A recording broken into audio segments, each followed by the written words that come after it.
Welcome to my office. I thought I'd give you a little preview of some things coming up this Sunday. So this Sunday I'm going to be preaching on Luke chapter 2, which is kind of your classic Christmas story. You got the manger and the angels and the shepherds and all that. And I'm going to be talking about the three things in that text that I find really strange, that should make us kind of pause and say, wait, what happened? Why did it happen that way? Before we can get to those three things, though, in the first two verses of Luke chapter 2, there is a very strange thing. It's actually a historical question that a lot of people have raised. And I thought I'd talk about it in a video. It'd be too long for the sermon. But let me read for you Luke chapter 2, verses 1 and 2. It says, "In those days, a decree went out from Caesar Augustus that all the world should be registered. This was the first registration when Quirinius was governor of Syria." So as a normal 21st century reader, you might read that and say, okay, move on. So a census happened. But you may not pay attention to some historical confusion here. Quirinius, governor of Syria, wait, when did he become the governor of Syria? He didn't become the governor of Syria until 6 AD.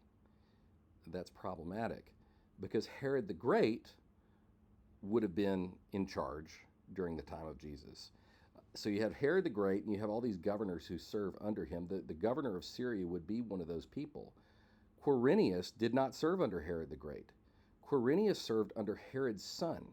So you get this timeline confusion here. It's like, so wait a second. I thought Herod the Great was in charge when Jesus was born, and now it says Quirinius was the governor. Some academics and skeptics have said that these two verses alone just kind of throw Luke out as a viable historical witness. Is that the case? It's not really that simple of an issue because there are other proposed solutions to this problem that I actually think are more reasonable. First of all, there's some ambiguity in verse 2. It doesn't, like in the Greek, it doesn't say Quirinius was the governor of Syria, but it uses a participle referring to Quirinius governing in Syria. That could be understood in several different ways. And one of the ways that is put forward is that Quirinius, when it's talking about him governing here, it's not talking about him being governor, which occurred in 6 AD, but rather him working in the administration of another governor. So perhaps Quirinius was the administrator of the census under a prior governor of Syria. Now, why would we even begin to think about that? We got another historical problem. So this is the thing with this issue. The further you dig, you find these other weird issues. We don't know with any clarity who served as governor of Syria before Quirinius. We know that a guy named Varus served under Herod the Great, but he ended his term under Herod the Great and was replaced by, we don't know. There's no record of who that governor was. So this is another proposed solution. Other people think maybe Quirinius served 2 terms as a governor of Syria. So maybe during that unknown period where we don't know who was in charge, maybe Quirinius served at that point under the Herod the Great. We just don't know. I don't find either of those two solutions compelling, that Quirinius was administrator of a census under another governor or that he served a prior term. It's fully feasible. Semantically, when you look at the verse, it could work. Historically, we actually don't know enough, so they're both feasible. I think there's another solution that is my preferred solution.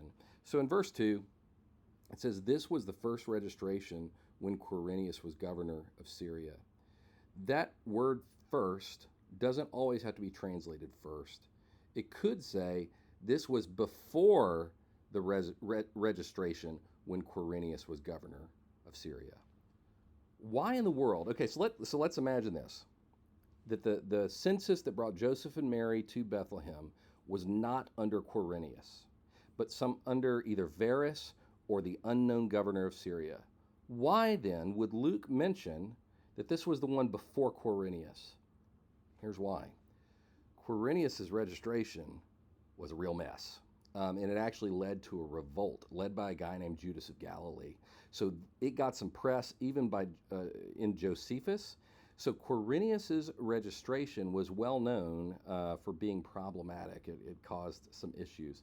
So it makes sense to me that Luke, as he's writing this history, well after 6 AD, well after 0 AD or whenever, that Luke would say, hey, Joseph and Mary went to Bethlehem for a census. It was under Caesar Augustus. Now, this was the one before when Quirinius was governor. This is before his registration. So he's distinguishing between a well-known census and a lesser-known census that would have led them back to Bethlehem. That's the one I'm most compelled by. The trick here is none of these solutions are a silver bullet. When you start to look into these kinds of things, and especially when you're dealing with historical records, a lot of the arguments end up being an argument from silence because stuff just gets lost. What I'm very confident saying is that this issue of the timing of Quirinius and Herod the Great's reigns, it's not a silver bullet that explains away Luke as an unreliable witness. I think you just do a little bit of legwork and you start to say, oh, well, maybe that's not so invalidating to Luke as a historical witness. If you're curious to know more about why I think Luke's gospel is a solid historical document, here's a link where you can jump back and see my first sermon series. So this Advent, I'm preaching a series called Questioning Christmas, where I'm trying to look at some of the difficult questions raised by the Christmas story. Check it out, and feel free to check out the other sermons in the series. We'd also love to have you this Sunday as we dig into the Christmas story. So we'll see you then. God bless and Merry Christmas.